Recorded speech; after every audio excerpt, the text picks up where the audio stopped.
అన్నమాచార్యుల గారు వెంకటేశ్వరుడి మీద వేల వేల కీర్తనలు రాశారు. అలాగే నృసింహస్వామి వైభవాన్ని కీర్తిస్తూ కూడా అన్నమయ్య అద్భుతమైన కీర్తనలు రాశారు. మరి అన్నమయ్య భావన గరిమలో నృసింహ వైభవాన్ని ఎట్లా మనం వీక్షించాలి? అన్నమాచార్యుల వారు చాలా గొప్పగా నృసింహుని కీర్తించాడు. మనకు నృసింహుడు అంటే గుర్తొచ్చేది ఆయన ఉగ్ర రణాకృతి. అన్నమయ్య సంకీర్తనల్లో చాలా గొప్పగా ఉగ్ర నారసింహుడు దర్శనమిస్తాడు. ఘోర విదారణ నారసింహ నీ వీరూపముతో ఎట్లుండితివో అంటాడు ఆయన. ఏ రూపంతో? ఉడికిడి కోపపు టూర్పుల కొండలు పొడి పొడి అయి నభమన కెగయ బెడిదపు రవమున పిడుగులు దొరుగగ ఎడనెడ నీవప్పుడు ఎట్లుండితివో. ఆయన ఉచ్ఛ్వాస నిశ్వాసాలకి కొండలే పొడైపోయి ఆకాశాన్ని తాడుతున్నాయట. ఎంత గొప్ప భావన అండి అది. అలాగే కాలానలములు గ్రక్కుచున ఆయన జ్వాలల నిప్పులు చల్లుచును బాలాక్షముతో బ్రహ్మాండ కోట్ల కేరికవయ్యని వెట్లుండితివో. కోపంలో ఆయన నోటి నుంచి నీరు జలాశయాల పారిందంటాడు. నీళ్ల తీగలు నిగుడగా నోరను చిళ్ళుగమ్మగా నెట్లుండితివో అంటాడు ఆయన. అంత గొప్పగా వర్ణిస్తూ హిరణ్యకశిపుని ఏపడచి భయంకర రూపముతో కడుమెరసి తిరువెంకటగిరి దేవుడ నీవిక ఇరవు కొన్ననాడు ఎట్లుండితివో. వెంకట నరసింహుడిగా దర్శించేశారు. ఎంత అద్భుతంగా వాళ్ళిద్దరికి అభేదాన్ని ప్రతిపాదిస్తూ అద్భుతమైన సంకీర్తన అది. అలాగే కదిరిలో ఉన్న నృసింహుడిని కీర్తిస్తూ చాలా కదిరి నృసింహుడు కంబమన వెడలి విదితముగా సేవించరో మనులు అంటాడు ఆయన. అక్కడ కూడా చాలా గొప్పగా నృసింహుడి ఉగ్రత్వం మనకు దర్శనం ఇస్తుంది. అన్నమయ్య పదాలలో, ప్రాసలో, యాసలో, పలుకుబడుల్లో తనకంటూ ఒక ప్రత్యేకమైన స్థానాన్ని సంపాదించారు.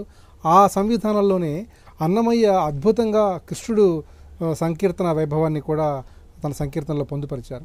అన్నమయ్య అభివర్ణించిన కృష్ణ సౌందర్యాన్ని ఆ కీర్తనలో మనం ఏ విధంగా దర్శించుకోవాలి? కృష్ణుడు అనగానే మనకు ఒక రకమైన ఆనందం కలుగుతుంది. ఎందుకంటే ఆయన చేతలన్నీ కూడా ఆనందకరంగా ఉంటాయి. బాలకృష్ణుడు అంటే అన్నమయ్యకి చాలా చాలా గొప్పగా స్ఫురిస్తూ ఉంటాడు. ముద్దుగారే యశోద ముంగిటి ముత్యము వేడు తిద్దరాని మహిమల దేవకీ సుతుడు అంటూ ముద్దుగారే ఆ కృష్ణుడు యశోద వెంట ఎలా తిరుగుతున్నాడు అంటాడు. అలాగే ముద్దులు మోమున ముంచగను నిద్దపు కూరిమి నించిని అంటాడు ఆయన.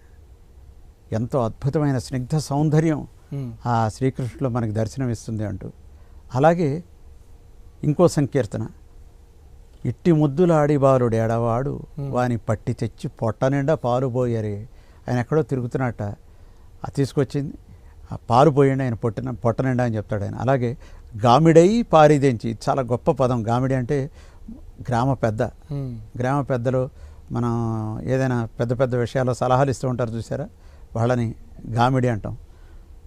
గామిడై పారిదెంచి ఏదో చేసిన తప్పు పని అంతా చేసేసి గామిడై పారిదెంచి కాగిడి వెన్నలలోన చేమ పువ్వు కడియాల చెయ్యి పెట్టి చీమ కుట్టెనని తన చిక్కిట కన్నీరు జార వేమరు వాపో అని వెడ్డు వెట్టరే అంటాడు ఆయన.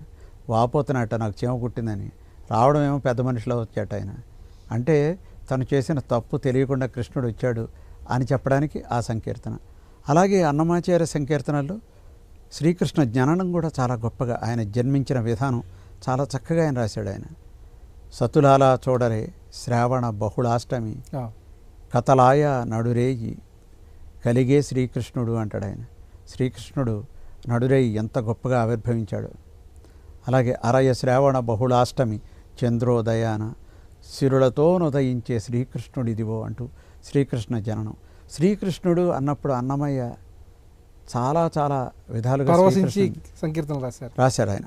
అన్ని మంత్రములు ఇందే ఆవహించెను, అన్ని మంత్రములు ఇందే ఆవహించెను, అన్ని మంత్రములు ఇందే ఆవహించెను, వెన్నతో నాకు గలిగే వెంకటేశు మంత్రము, అన్ని మంత్రములు ఇందే ఆవహించెను, వెన్నతో నాకు గలిగే వెంకటేశు మంత్రము, అన్ని మంత్రములు ఇందే ఆవహించెను.